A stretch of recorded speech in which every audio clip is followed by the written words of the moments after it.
Hi friends, ఈ వేసవి కాలంలో మీ అందరి కోసం గుమ్మగుమ్మలాడే మామిడికాయ ముక్కల పచ్చడి ఎలా పెట్టాలో చూపిస్తాను.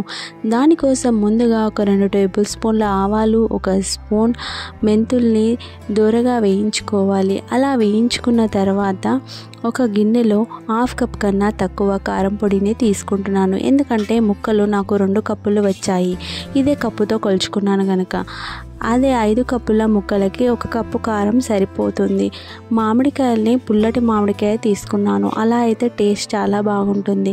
తర్వాత ముక్కలన్నిటినీ వేసుకున్న తర్వాత సాల్ట్ కూడా 1/2 కప్పు కన్నా తక్కువే తీసుకున్నాను. ఎందుకంటే కారంలో ఉప్పు ఆల్రెడీ ఉంది. ఉప్పు సరిపోకపోతే తర్వాత అయినా వేసుకోవచ్చు.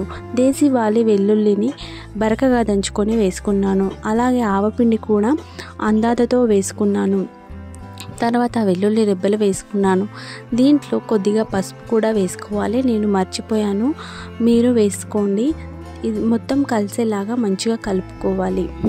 ముక్కలకి కారం ఉప్పు అంతా పట్టేలాగా కలుపుకోవాలి మంచిగా. అలా కలుపుకున్న తర్వాత నేను ఆయిల్ని 1/2 కప్పు ఆయిల్ తీసుకున్నాను. ఆయిల్లో పోపు దినుసులు వేసుకొని వేయించి నూనె చల్లారిన తర్వాత కలుపుకుంటున్నాను. ఎందుకంటే నూనె చల్లారిన తర్వాత కలిపితే పచ్చడి పాడు అవ్వదనమాట. వేడి నూనెను పోయకూడదు.